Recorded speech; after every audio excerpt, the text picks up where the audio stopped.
반갑습니다, 여러분. 지난 시간에 이어 계속 수나라 이야기를 해보도록 하겠습니다. 수문제가 선정을 베풀면서 놀라운 내정 능력을 보였지만 시기 질투가 많은 사람이라고 말씀드렸었죠. 근데 그의 아내 독고황후도 질투심이 만만치가 않았습니다. 과거 북주 시절 때 수문제가 권력을 잡자 반란을 일으켰다가 위효관에게 패하고 자살했었던 울지형 기억나시죠? 울지형이 죽자 그 집안이 정몰되었었는데 그 손녀가 노비로 전락하여 궁중에 들어가게 됩니다. 근데 그녀가 미색이 있어서 수문제가 보고 반해버립니다. 반했으니 당연히 총애를 하면서 옆에 끼고 있었겠죠. 이것이 못마땅했던 독고황후가 칼을 갈게 됩니다. 그녀는 애정에 있어서 독점력이 강했었거든요. 그래서 혹여라도 자기 남편이 애첩을 끼다가 아이라도 낳을까봐 경계를 한 것이죠. 독고황후는 수문제가 조정에서 일을 하고 있는 동안 울지형의 손녀를 죽여버립니다. 이것을 알게 된 수문제는 크게 분노하고 가출해버립니다. 그는 말을 타고 산속으로 들어가 버리는데 근데 좀 웃기죠? 천상천하 유아독전의 황제가 가출을 하다니요. 이럴 때 보통 황제라면 황후를 폐위시키잖아요. 근데 수문제는 지가 알아서 집을 나가버린 겁니다. 고경과 양소가 수문제를 쫓아가서 달랩니다. 그러자 수문제는 크게 한숨을 내쉬고 이런 말을 합니다. 짐이 귀하기로는 천자이지만 자유가 없구나. 즉 여자를 즐길 수 있는 자유마저도 없다는 뜻이겠죠. 이에 고경이 어찌 한 명의 부인 때문에 천하를 가볍게 여기십니까? 라고 말합니다. 천하라는 말에 정신이 번쩍 든 수문제는 한밤중에 다시 궁으로 돌아오는데 독고황후가 눈물을 흘리고 사과를 합니다. 양소와 고경은 술자리를 만들고 황제와 황후를 화해시킵니다. 여기서 끝나면 괜찮았을 텐데 일이 엉뚱한 방향으로 튀게 됩니다. 원래 고경의 아버지가 독고황후의 아버지 독고신의 빈객이었거든요. 그런 인연으로 독고황후는 고경을 좋게 보고 있었습니다. 근데 고경이 좀 전에 수문제를 타이를 때 한 명의 부인이라는 표현을 쓴 것이 그녀의 영린을 건드린 겁니다. 뭐야? 나를 두고 한 명의 부인이라고? 독고황후는 스스로 존귀한 존재로 여기고 있었는데 고경이 자신을 폄하했다고 본 겁니다. 그러던 차에 독고황후는 평소 싫어했던 태자인 양용을 폐립하려는 뜻을 고경에게 알립니다. 그러나 고경은 조정의 대신으로서 당연히 이를 반대합니다. 태자의 존폐 문제는 원래 가장 민감한 부분이기 때문에 함부로 처리할 수 없거든요. 하지만 독고황후는 이전 일도 있고 해서 자신의 뜻에 반대하는 고경을 내치기로 결심합니다. 그 방법은 끊임없이 고경을 모함하는 겁니다. 당시 고경의 아내가 죽었었거든요. 이에 독고황후는 수문제에게 고경을 재혼시키자고 권유합니다. 그러나 이것은 독고황후가 순수한 마음으로 권유한 것이 아니었습니다. 아무것도 모르는 수문제는 고경에게 재혼을 권유합니다. 하지만 고경은 조강지처를 잊지 못했는지 눈물을 흘리면서 거절합니다. 수문제는 고경의 이런 모습에 감탄하면서 더 이상 재혼을 권유하지 않거든요. 그런데 이후에 고경의 애첩이 아이를 낳습니다. 수문제도 처음엔 그 소식에 기뻐했는데 독고황후는 남편에게 고경이 당신을 기만한 것이라고 속삭입니다. 즉 앞에서는 전처를 못 잊는 척 재혼하지 않겠다고 해놓고선 뒤에서는 애첩을 통해 아이를 낳고 있다고 말이죠. 귀가 얇은 수문제는 그 말을 듣고 고경을 꺼리게 됩니다. 1년 전에 수문제가 고구려를 쳤었잖아요. 그때 고경은 전쟁을 반대했었거든요. 근데 이제 독고황후가 그 문제를 끄집어내어 트집을 잡습니다. 고경이 애초에 고구려를 칠 마음이 없었기 때문에 공을 세우지 못한 것이라고 말이죠. 이에 수문제는 고경에 대해 분노하게 됩니다. 그 뒤로 여러 일들이 겹치면서 결국 고경은 파직되고 집에 칩거하는 신세가 됩니다.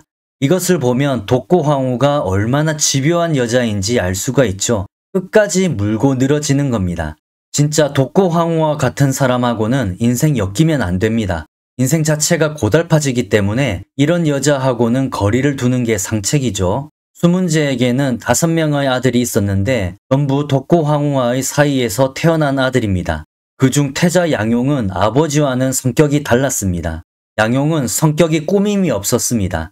또 검소한 아버지와는 달라서 다소 사치를 부리기도 했거든요. 양용은 촉지방 공인이 만든 화려한 방패를 가지고 있었는데 이것을 본 수문제는 태자가 검소하지 않다고 잔소리를 합니다. 또 동짓날이 되자 문무백관들이 태자 양용을 방문합니다. 이에 양용은 음악을 베풀고 축하를 받았는데 이 일이 수문제의 심사를 뒤틀리게 합니다. 감히 황제도 아닌 것이 황제처럼 행동해? 양용은 후궁도 많이 거느렸었는데 태자비보다 후궁들을 더 총애했었거든요. 그러던 차에 태자비가 병들어 죽자 독고황후는 아들 양용을 심하게 책망합니다. 독고황후가 아들이 아닌 죽은 며느리를 편드는 것이 황당할 수도 있는데 그녀는 남자라면 오로지 본처만 사랑해야 한다는 인식이 아주 강하게 박힌 여자였습니다.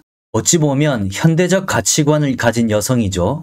즉 본처에게는 박하고 첩에게는 후한 것을 가장 싫어했는데 태자가 이 짓을 한 겁니다. 이후에 양용이 후궁들을 통해서 아들을 계속 출산하자 독고황후는 부들부들거립니다. 급기야 사람을 파견하여 양용의 과실을 찾기에 이릅니다. 반대로 둘째 아들 양광은 자기 아내하고만 조용히 사는 데다가 혹시라도 후궁이 아들을 출산해도 양육하지 않거든요. 이에 독고황후는 양광이 어질다고 칭찬하기 시작합니다. 양광은 조정 대신들과도 깊게 교제하면서 인맥을 쌓습니다. 또 수문제와 독고황후가 사람을 파견하면 양광은 그 사신들을 좋은 음식으로 접대하곤 했습니다. 이렇게 하니까 양광의 주가는 계속 오르겠죠. 혹여라도 부모님이 자기 집에 방문할 때면 미리 후궁들을 숨기고 비단 옷을 벗고 남루한 옷을 걸친 채 맞이합니다. 그리고 악기의 줄도 일부러 끊어놓고 먼지가 쌓인 채로 방에 방치해 둡니다. 이것을 본 수문제와 독고황후는 양광이 검소하고 음악도 멀리한다고 착각하고 매우 마음에 들어합니다. 이런 일들이 쌓이고 쌓여서 양광은 여러 아들들 중에 명성이 최고였다고 합니다. 이렇게 부모의 총애가 기울었다고 판단한 양광은 드디어 본격적으로 작업을 칩니다. 그는 양주 총관으로 임명되어 임지로 부임해야 했는데 떠나기 전에 독고황후에게 인사하러 갑니다. 그는 어머니 앞에서 절을 한 후에 눈물을 펑펑 쏟습니다. 그리고선 자기가 형 양용의 위협 때문에 언제 죽을지 모른다면서 거짓 고자질을 합니다. 그러자 이미 편애에 사로잡혀 있는 독고황후는 사실관계도 확인하지 않고 태자 양용에게 분노합니다. 이때 그녀는 태자가 후궁들로 하여금 개, 돼지 같은 아들들을 낳게 했다고 욕을 쏟아냅니다. 아니 아무리 그래도 자기 손자들인데 개, 돼지라고 부르다니 독고황후의 성격도 상당히 뒤틀렸죠. 양광은 어머니가 형을 욕하면서 분노하는 모습을 보자 한술 더 떠서 연기의 강도를 높입니다. 그냥 어머니 무릎을 끌어안고 오열을 하면서 꺼이꺼이 하는 거죠. 결국 독고황후는 태자 양용을 폐위시키고 양광을 태자로 세울 것을 결심합니다. 양소도 이런 황후의 뜻을 알아차리고 태자는 제목이 되지 못한다면서 해립할 것을 주청합니다. 이에 독고황후는 양소에게 금을 주면서 태자 폐위에 앞장설 것을 지시합니다. 이것을 알게 된 양용은 걱정하고 두려워합니다. 그는 스스로 누추한 곳에 기거하고 허름한 옷을 입고 생활하면서 부모님에게 잘 보이려고 노력합니다. 이에 수문제는 양소를 태자에게 보내서 살펴보게 합니다. 양용은 양소가 온다는 소식을 듣고 일부러 격식을 갖추고 기다렸는데 양소는 태자궁에 도착한 후에 일부러 밖에서 노닥거리면서 들어가지 않습니다. 양용의 속을 살살 긁어서 실수하게끔 만들려는 속셈이죠. 양용은 그래도 명색이 태자로서 양소를 기다리고 있는데 양소가 저렇게 나오자 화를 버럭 냅니다. 이때 좀 참았어야 했는데 발작 버튼을 누른 거죠. 양소는 이때다 싶어 바로 수문제에게 쪼르르 달려가서 태자가 원망하는 마음이 있으니 장차 병고가 생길 것이라고 자극합니다. 독고황후는 한술 더 떠서 사람들로 하여금 양용을 엿보도록 하고 작은 일도 부풀려서 수문제에게 보고해버립니다. 이렇게 양쪽에서 대놓고 몰아가면 설령 장빈, 왕맹 같은 인물일지라도 감당할 수 없을 겁니다. 여기에 양광이 결정타를 날립니다. 그는 형 양용의 애첩에게 부귀영화를 약속하며 태자의 죄를 거짓으로 만들어 보고하도록 시킵니다. 이에 돈에 눈이 돌아간 그 애첩은 양용의 없는 죄를 만들어서 수문제에게 보고합니다. 와, 다들 진짜 독하죠? 결국 수문제는 그 말을 믿어버리고 과거 고환이 그 아들들을 풀어놓아서 막장이 된 것을 어찌 본받겠냐며 태자를 체포하라는 명령을 내립니다. 결국 양용은 아버지 앞으로 끌려가서 눈물을 흘리고 태자 자리에서 쫓겨납니다. 양용이 이렇게 된 것은 아버지의 귀가 얇은 탓도 있었고 양광과 양소의 간악함도 한몫했으나 사실 양용도 잘못은 있었습니다. 그는 자유분방한 성격이어서 본인의 행동이 다른 사람에게 어떻게 비춰질까 전혀 생각하지 않는 사람이었습니다. 지위가 높은 사람일수록 자신의 행동이 타인에게 미칠 영향력을 생각해야 했는데 그게 부족했던 것이죠. 태자궁의 속관들이 이를 간언해도 그는 받아들이지 않았습니다. 이렇게 적들이 공격할 빌미를 주었던 것은 그의 실책이죠. 그런데 이러한 처세술은 진짜 고단수들만 할 수 있는 거고 태자에게는 이런 것들을 요구하기에는 그의 처세술이 그렇게 뛰어나지 못했다고 볼 수 있겠죠. 다만 태자궁의 속관인 이강은 이 모든 것이 수문제의 잘못이라고 대놓고 간언을 올립니다. 만일 수문제가 태자 주위에 있던 간악한 측근들의 목을 베고 훌륭한 신하들을 배치했더라면 태자가 패립되는 일은 없었을 거란 말을 한 겁니다. 어쨌거나 양용이 폐위되자 둘째 양광이 태자가 됩니다. 수문제는 양용을 동궁에 가두게 하고 양광으로 하여금 감시하도록 합니다. 양용은 억울해서 아버지를 찾아뵙고 사정을 말씀드리려고 했으나 동생 양광이 가로막아서 실현될 수 없었습니다. 이에 양용은 나무 위에 올라가서 큰 소리로 억울하다고 외치기 시작합니다. 보시는 것처럼 이렇게 나무 위에 올라가서 외치는 거죠. 아바마마 저 억울합니다. 혹여라도 아버지가 듣기를 바라는 심정이었겠죠. 그러나 모두 그를 미친 사람 취급만 할 뿐이었습니다. 당시 감찰어사인 방언겸은 수문제가 시기심이 많고 각박하고 여러 아들들이 권력을 휘두르니 수나라가 오래 가지 못할 것이라고 예측합니다. 방언겸은 훗날 당태종의 오른팔로 유명한 방현령의 아버지죠. 수문제는 말년에 불교와 도교에 심취하는데 영을 내려 불교와 도교의 불상과 신상을 파괴하는 자들은 엄하게 다스릴 것이라고 경고를 하기도 합니다. 이러한 그의 면모들은 과거 개혁 황제들과는 다른 모습이죠. 과거 개혁 황제들이었던 북위의 탁발도나 북주의 우문홍 같은 경우는 불교나 도교를 억압했었거든요. 근데 수문제는 그거와 다른 것이죠. 우리나라 세종대왕도 말년에 불교에 빠졌었는데 그것과 비슷한 듯 합니다. 한편 남편을 구속하고 장남을 쳐냈던 독고황후가 59세의 나이로 죽게 됩니다. 양광은 이 기회를 또 놓치지 않죠. 어머니 관 앞에서 울고 불고 하면서 숨이 끊어지는 모습을 보여줍니다. 그러나 집으로 돌아와서는 먹고 마시고 웃으면서 생활했다고 합니다. 한마디로 연기의 장인입니다. 사람들이 보는 앞에서는 효자의 모습을 보이고 집으로 돌아와서는 본래의 모습으로 돌아가는 겁니다. 이 사람은 황제가 될 것이 아니라 배우를 하는 게 좋았을 텐데 말이죠. 연기력이 가히 최민식이나 이병헌급인 듯 합니다. 당시 예법으로는 상중에서는 고기 같은 것을 먹으면 안 되는데 양광은 몰래 고기와 육포, 젓갈 등을 실컷 먹습니다. 또 그는 양소와 공모하여 동생 양수를 모함하는데 양수가 저주인형을 만들어서 아버지 수문제를 저주했다고 고변합니다. 이것을 믿은 수문제는 양수를 패서인으로 삼아버립니다. 이런 모함들이 자꾸 통하는 것은 오변을 쉽게 믿어버리는 수문제의 성격적 결함 때문입니다.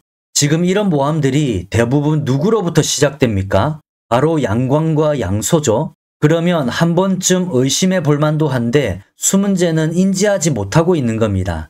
진짜 의심해야 할 사람은 의심하지 않고 엉뚱한 사람을 의심하는 거죠. 이런 수문제도 결국 병이 심해져서 드러눕게 됩니다. 그는 자기가 죽을 것을 직감하고 신하들과 작별 인사를 나누며 흐느껴 울었다고 합니다. 수문제에게 총애를 받았던 후궁 중에 선화 부인 진씨가 있었습니다. 그녀는 멸망한 남진의 황족으로 진선제 진욱의 딸이었거든요. 수문제가 남진을 멸망시키고 황제 진숙보를 죽이지 않았던 것도 아마 선화 부인 진씨의 존재 때문이지 않았을까 싶습니다. 아무튼 수문제가 몸이 아파 거동을 못하자 그동안 가면을 쓰고 있었던 양광이 긴장이 풀렸는지 어쨌는지 화장실을 가려고 하던 선화 부인을 겁탈하려고 합니다. 이에 놀란 선화 부인이 허둥지둥 수문제에게로 가서 모든 것을 일러 바칩니다. 수문제는 양광의 정체를 알고 크게 분노하여 소리칩니다. 짐승 같은 놈이 어찌 대사를 이을 수 있겠는가? 독고황후가 짐을 망쳤도다. 독고황후가 계속 양광을 태자로 밀었기 때문에 지금 원망하고 있는 겁니다. 수문제는 측근들을 불러서 패태자 양용을 불러들이라고 명령을 내립니다. 양용에게 황제 자리를 물려주려는 계획이죠. 이 소식을 들은 양광이 황궁을 폐쇄하고 모든 사람들의 출입을 단속해버립니다. 그리고 측근인 장형을 보내서 수문제의 병시중을 들게 합니다. 장형이 수문제의 방에 들어가자 수문제가 곧바로 죽습니다. 이 때문에 기록에는 수문제의 죽음에 대해 안팎에서 많은 말들이 돌았다고 되어 있습니다. 장형이 들어가자마자 수문제가 죽었으니까 말이 안 나올 수가 없겠죠. 훗날 장형이 황제가 된 양광에게 쓴소리를 해대다가 죽임을 당하는데 그때 장형은 죽으면서 이날의 일을 언급하거든요. 그런 것을 보면 확실히 수양제가 장형을 시켜 아버지를 죽인 것이 맞는 것 같습니다. 자치통감에서 죽은 수문제를 평가한 것이 있는데요.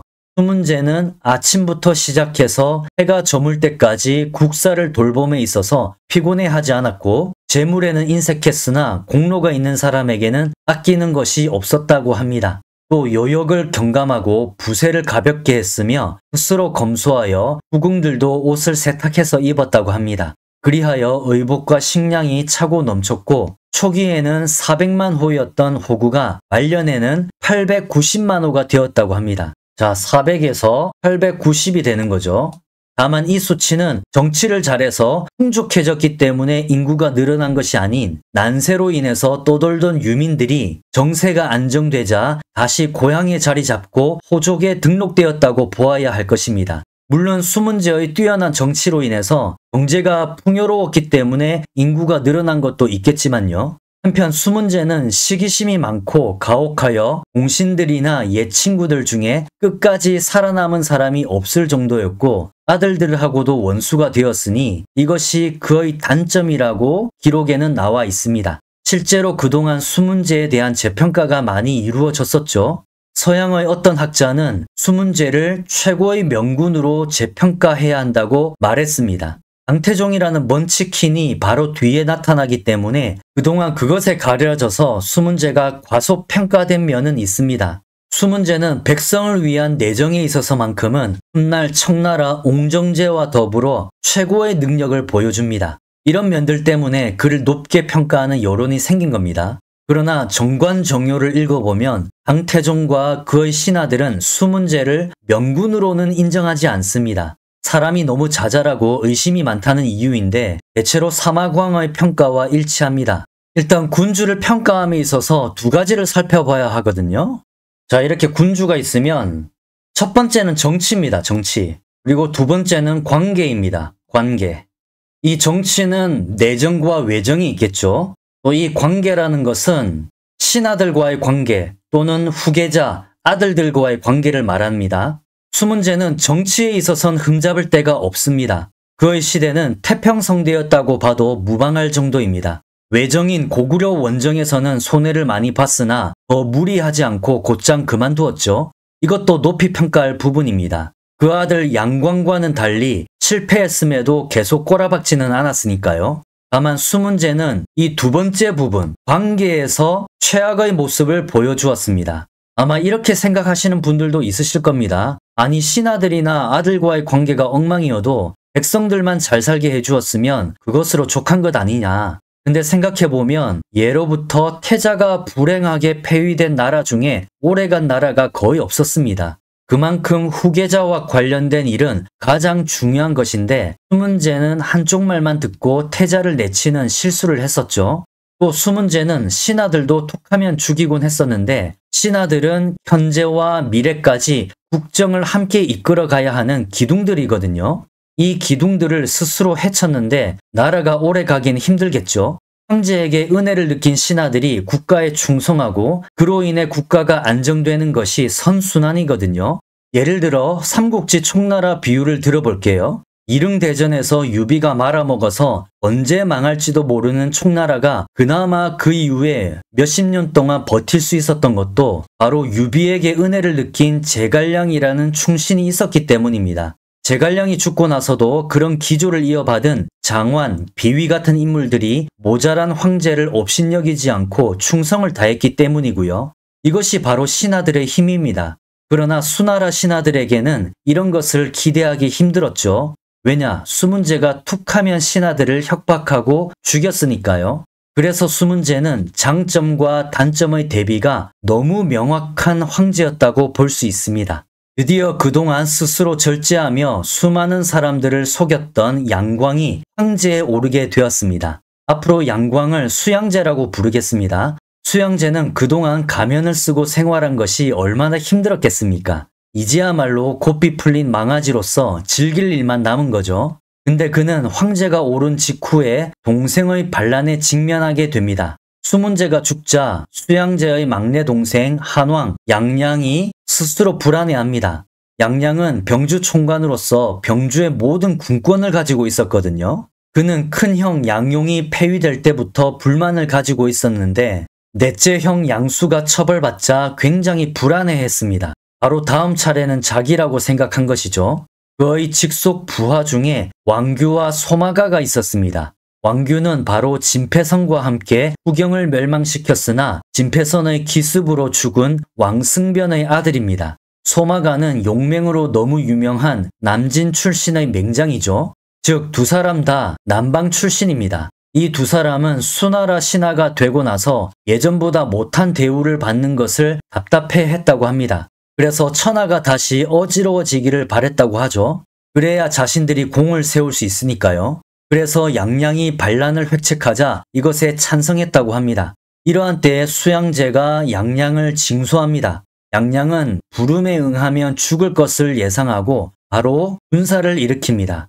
동생의 반란 소식에 수양제는 양소에게 진압 명령을 내립니다. 양양은 수양제의 대군이 온다는 소식을 듣자 공격을 하지 않고 수비에 돌입합니다. 그러자 신하들은 적이 예상하지 못한 것으로 빠르게 진격해야지 승리한다고 했으나 양양은 그 말을 듣지 않습니다. 더군다나 처음 반란을 찬성했던 양규는 지략이 뛰어난 인물이었거든요. 그런데 양양은 그의 책략을 받아들이지 않는 등 심히 무능한 모습을 보여줍니다. 왕규나 소마가 같은 인물들을 측근으로 삼았으면 그들의 의견을 존중하고 혜택하는 모습을 보여주어야 하는데 그것이 결여되었던 겁니다. 결국 양양은 양소의 군대에게 대패하고 포로가 됩니다. 왕규는 도망치다가 스스로 자살하고 소마가는 잡혀서 처형됩니다. 수양제는 양양을 패서인으로 삼은 후에 죽여버립니다. 이때 양양의 반란에 연루되어 죽거나 유배된 호구수가 20만이 넘었다고 하니까 엄청난 숫자죠. 수문제는 과거 살아있을 때 과거의 나라들이 적자와 서자들의 싸움 때문에 망했는데 자기 아들들은 전부 동복 형제라서 그런 일이 없을 거라고 자랑했었거든요. 근데 그 말이 무색하게 형제들끼리 죽고 죽이게 된 겁니다. 이런 것을 보면 장담할 때는 참 조심해야 하는 듯 합니다. 무능했던 양양이 병주 총관이 되었던 이유가 있습니다. 북주가 망한 것이 여러 친왕들의 권력이 미약했기 때문이라고 판단한 수문제가 양양에게 병주의 권력을 몰아주었기 때문입니다. 이것에 대해 사마광은 수문제를 비판합니다. 즉 과거의 역사를 보면 친왕들이 미약해서 국가가 어지러워졌던 것도 있지만 오히려 친왕들의 권력이 크고 서로 싸워서 망한 경우가 많다는 거죠.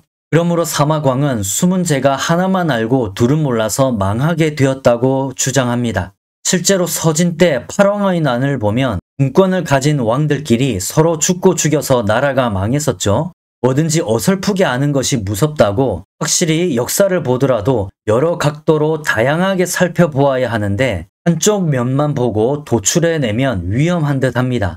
수문제가 양양에게 군권을 주었고 이것이 또 반란으로 연결된 것은 옛 역사를 그대로 반복하는 겁니다. 물론 수양제 치세 아래서 무슨 일인 듯 안 일어나겠냐마는 황족의 반란은 또 다른 문제거든요.